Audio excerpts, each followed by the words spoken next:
घरातून इथे येईपर्यंत पोर्ट्रेट म्हणजे काय हे मला माहित नव्हतं. फक्त ते करायचे रांगोळीमध्ये म्हणून ऍडमिशन घेतलं.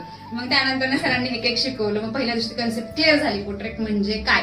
आणि मी कधीही ड्रॉइंग केलं नव्हतं. सरांमुळे माझं स्केच डेव्हलप झालं. कसं का होईना, तोडकं मोडकं होईना, पण मी माझ्या स्केचवरती फुल कॉन्फिडन्स आहे की आता आपण करू शकतो.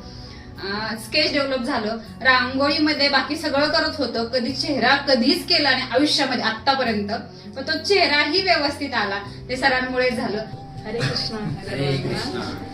ज्यावेळेस आपल्याला एखाद्या गोष्टीची आवड असते आणि म्हणजे सेम टू सेम अशी जागा आपल्याला मिळणं हे खूप भाग्याचं लक्षण असतं. तसं मला मिळालं.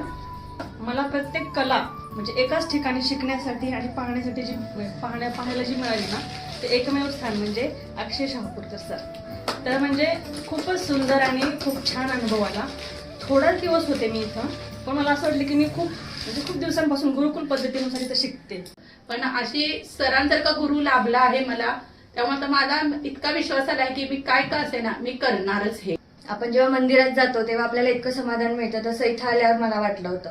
आता पोर्ट्रेट इतकं छान जमतंय की आपण जरी आपली रांगोळी काढून स्टेटसला टाकली की सगळ्यांचे रिप्लाय असे येत आहेत की वा छान, कुठे शिकलीस वगैरे. तर सरांचं नाव आपण सांगतोय तर खूप छान आणि मस्त मनाला समाधान वाटतंय.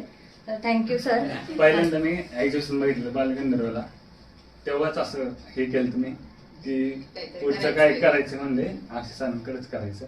त्यामुळे मी घेतली ही बॅच आणि घेतल्यावर मला खूप छान वाटलं, कारण प्रत्येक लहानांच्यापासून मोठ्यांच्यापर्यंत सगळी सहकार्य करणार होते आणि मुळात म्हणजे आपलं चुकलं तरी सर सांगणार होते.